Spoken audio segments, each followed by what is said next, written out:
Hey all, today is Friday the 15th, about 55 degrees, and it's about 3:40 in the afternoon. And I'm down here at the swamp. And I've got the camera pointed into the swamp because I didn't clean my windshield today. And I gave the buggy a quick bath because it was full of mud. But I really didn't clean the windshield that great. And you can't really see out of it in the camera too well. But nevertheless, I got a quick little adventure to tell you. All my adventures are kind of fun, and I really don't prepare that much for them. I just kind of get in and take off. But sometimes things go well, sometimes they don't. But I did plan a little adventure today, and I was going to do a little video for y'all because I did get a chance to power wash the camper and the fence and all that stuff I wanted to get done, and everything's cleaned up inside. It's great. We're all we're there and enjoying it. And so I thought, well, it's a good day to go out and get some video. So I got Daisy's water and a couple treats in the buggy, and I go to call her. She's got her harness on. I hooked her up, and I went to walk her over to the buggy, and usually she jumps right in. Well, I bring her over to the buggy. She's sniffing around the ground a little bit, and I know she's pulling a little bit. So I let her sit there and, sniff around for a little bit, and I decided, come on, let's go, jump in. Well, I turn around, and she's running across the driveway to the neighbor's camper. They're not in, but still. And I'm thinking, what's going on? I look down, and she slipped the harness. It's a newer harness. It's supposed to be for her. It was a little bit loose, but I didn't think it was anywhere loose enough for her to slip, but she did. So here she is running across the driveway. So I'm calling her, thinking she'd jump right in the buggy. Nope. She's got a mind of her own, So she decides that she wants to do her own adventure without me today. So I walked over with the harness, and I'm looking at the ground, and I'm pointing at a log. I'm like, look, squirrel, come here, look. And she started to walk over, but I think she was on to me because she turned around and went the other way. So I'm calling her, and she's looking at me, and then I get closer to her, and she takes off. Well, okay, so we did that back and forth a little bit, and I thought, well, I'm going to start walking back towards the buggy. Well, she decided she's going to go the other way. So I decided I have to run now and catch up to her, and by this time, she's a little bit into the woods.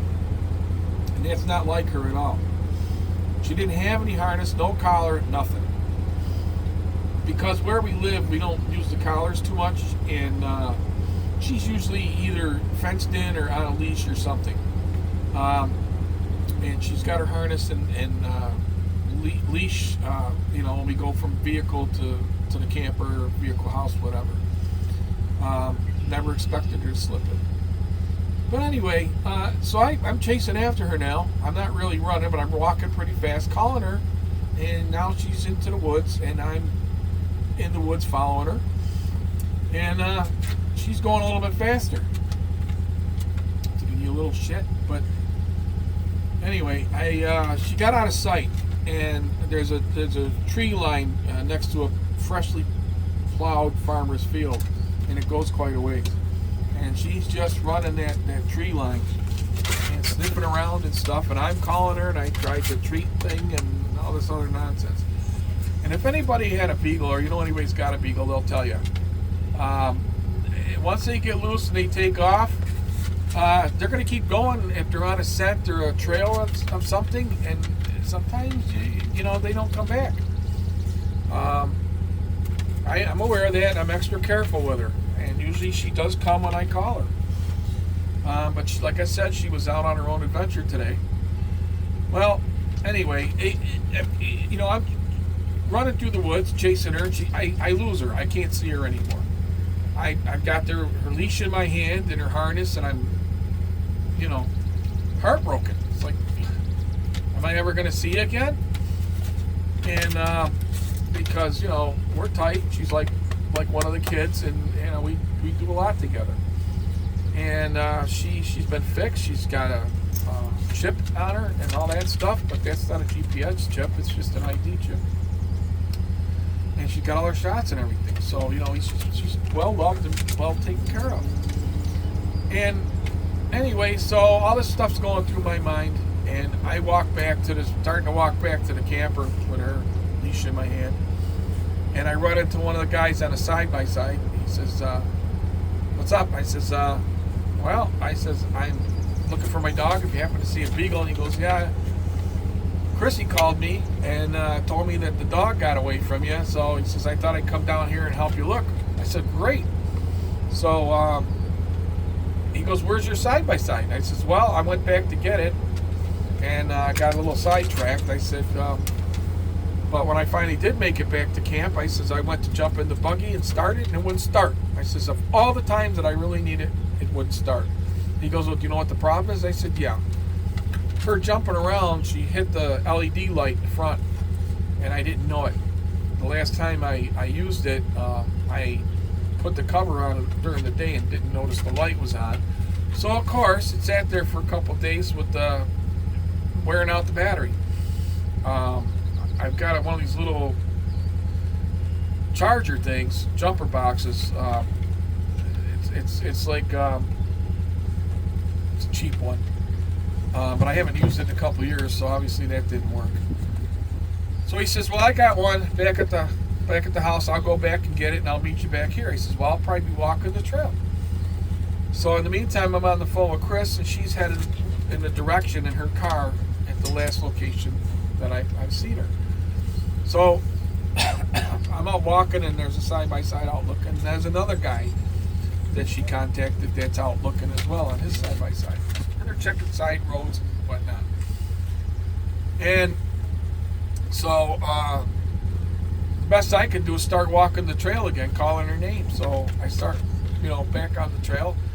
And here I see Gary, the guy that was going for the jumper cables, on his way back, and he stops in the trail.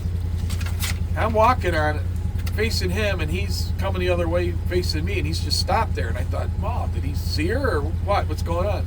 No hand signals, no gestures or anything. So I don't know. I took a couple steps forward, and here comes Daisy from behind me that I never saw, zooming right past me, goes right over towards the side-by-side.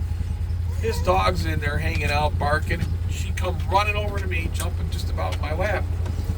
So that was a mini miracle today, because she could have really taken off somewhere, and that would have been it. But we got her back, and Naughty Dog. And that was her adventure for today. So once we got her back, we put her back on the leash or on the cable back at camp, and it's fenced in too. And then I went back and charged up the side-by-side. I took her for a quick ride without her because she was naughty. And I said, you're grounded for a little bit. And I thanked everybody and everything for that. It was just, usually there's not too many people around on a weekday. So I was very thankful for that. And I took the buggy out for a quick ride to get it charged up, and I wasn't sure that would be enough just to go up the road a little ways. So once things got settled down, I decided to take another ride today, this evening. And maybe I'll do some video later tonight, or maybe I'll get you some tomorrow. But it's all part of the adventures, I guess. Well, till the next time. See ya.